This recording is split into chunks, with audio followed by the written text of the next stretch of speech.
Just wondered, mate, when you signed your new contract back in November, what were you thinking then about the possibility of that extra year being in the Premier League, and how does it compare to what you're thinking now? Well, that was definitely what I was hoping for. No, I felt really good. Felt good in the club, and felt like I still had something to give to this team. So that's why we added one more year. So when you consider as well how you finished the season, how did the squad really pick themselves up? What character did it take to bounce back? Obviously, it was kind of in your own hands those last 2 league games, and then you suffered that defeat in the first leg of the playoff as well. What kind of character did it take to come back from all those disappointments? Well, first of all, I think it started in the break, in the Corona break, because we had to do everything ourselves. We had to make sure that we did the running. It would be easy to just chill and just to be with our families and not do what we were supposed to do. So I think it started there. It shows the mentality we have in this club, and obviously we had a very, very good run. Unfortunately, we didn't finish it, but I hope we can learn from these experiences, that we've had these games with pressure, and hopefully we can use that tomorrow. Yeah, the fact that you've kind of been in a situation where you need a win to effectively seal promotion, and you have not been able to do that, but the fact that you've been through that process, does it give the confidence that you can take it that extra step now? That's what I hope for. We have a lot of young guys who maybe hasn't played that kind of big games before. So for them to have been in that situation, I hope that was a good learning session for them. So hopefully they're ready tomorrow. You've beaten Fulham twice this season. It's led Emiliano to say, I think Fulham are fearing us because we've won against them 2 times and they haven't scored. Are they fearing you? Do you feel they're scared of you? I think you would have to ask Fulham that. I can only say that I don't care how Fulham is. I just care about how we as a team feel, and we have confidence. I think we've won a lot of games after we came back. So I think they should fear us, but we definitely respect Fulham. They're a very, very, very good team, and but I think it's up to us. We have to focus on ourselves, and if we top perform, then we are going to be very, very hard to deal with. Emiliano also says that if you do get promotion to the Premier League, it puts you in the bracket of one of the top teams in the world. Is that how you all see it?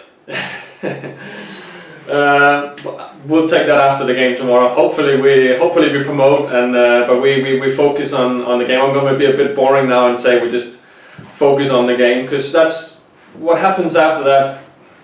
Who knows? What does it mean then to you to be in this position now, to be 90 minutes away from promotion to the Premier League? Well, this is what we've been working for. This has been the target the whole season. So we've been working really, really hard to put ourselves in this position, and hopefully we're ready to go out and grab it and just get rid of whatever nerves we might have, and just go out and play the positive, attacking, aggressive kind of football that we've been trying to play the whole season. We often say as well, just finally from me, that the playoffs is sometimes the better way to go up as well. The fact that you get that experience at Wembley, and albeit this time for you guys it's an empty Wembley Stadium. Yeah, I couldn't disagree more. I would rather be one of the top 2. So, but hopefully we can take it tomorrow and make it the 3rd team. So man, good luck. Thank you. Okay, Ian. Hi, Henrik, can you hear me? Yeah, I can hear you.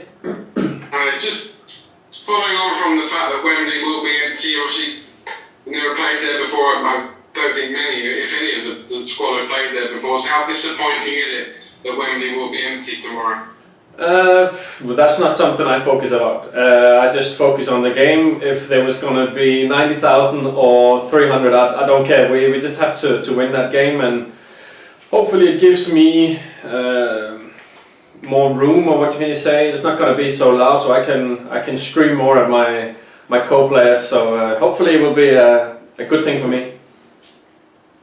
Can you talk to me a bit about the importance of Pontus Jansson this season and how good Ethan Pinnock has become? Because obviously he's come through from non-league football.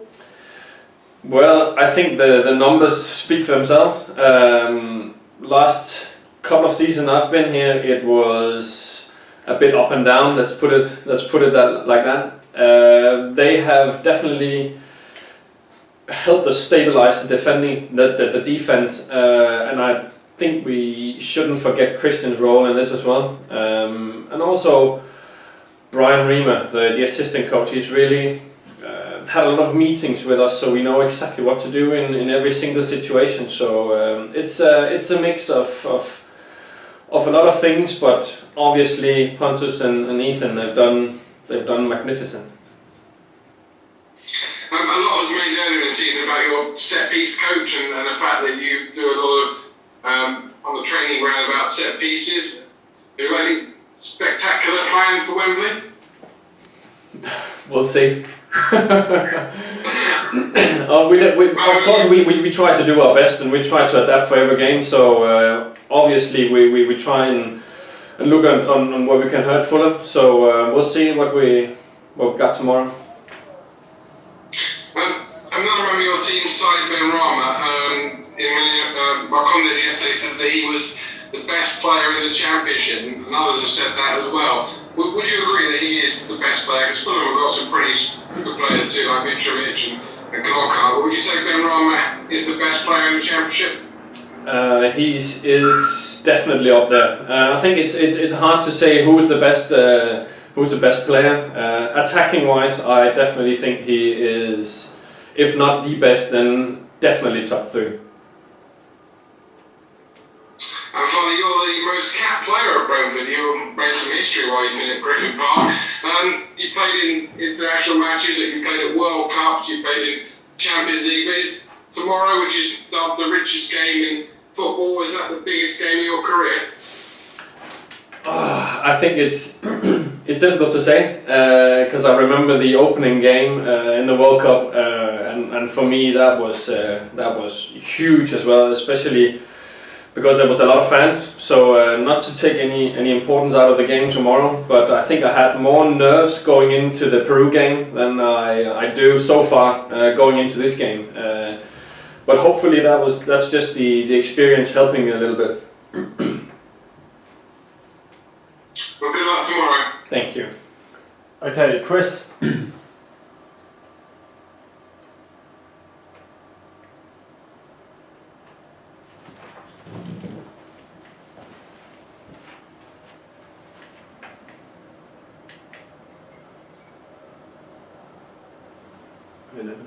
Phil, do you want to go next? Hi Henrik. Just in regards, as you say, the comparison between playing at the World Cup finals for your country and playing in this one-off game tomorrow, can that experience that you had a couple of years ago really help you and then help some of your teammates for what's to come tomorrow evening? I really hope so. Of course. I will do everything I can to help all the other guys. I've tried something similar before, so for me it's very important to support some of the young guys. Maybe I have a little bit of extra energy to give to them, but sometimes maybe just let them be and just let them enjoy playing football, because when you're young you don't think too much, and sometimes I think that's a very, very good idea. So it's up to every player. I will try and sense the situation and see if someone needs help, then I will obviously try and help them. But sometimes these guys, they're so full of joy and they just want to go out and play football. So why not just let them be and just enjoy it?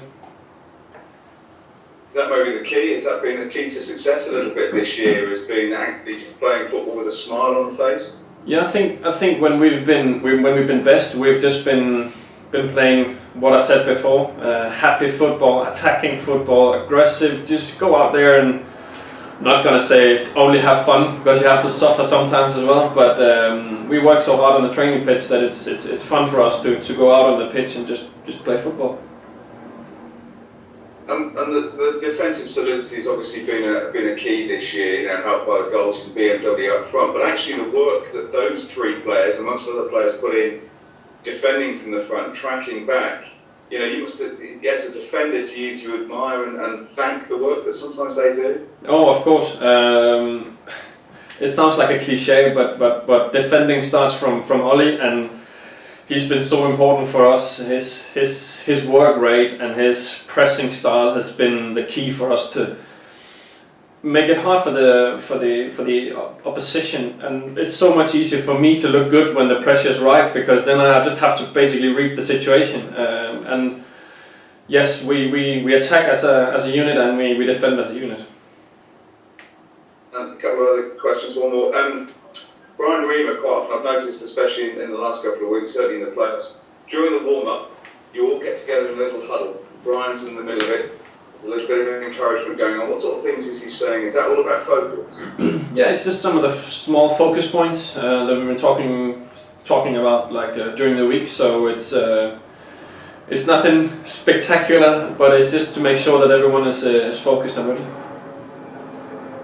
And finally, then, sort of the chance to play at Wembley, fans or no fans. I mean, it's as you say, younger players may think these chances are going to come along year in, year out, but maybe as a player who's a little bit older, this opportunity, is it something you are going to relish? Because you don't know how often in a career that you get this chance. Yeah, it's just for us to go out there and grab it tomorrow, basically. But again, go out with a smile on your face and just enjoy it. This is why we play football, is to play these games. So instead of being too nervous, just go out and enjoy it. And yeah, hopefully we'll have to enjoy it a little bit more and just have some fun. Cool. See you tomorrow. Thanks, Henrik.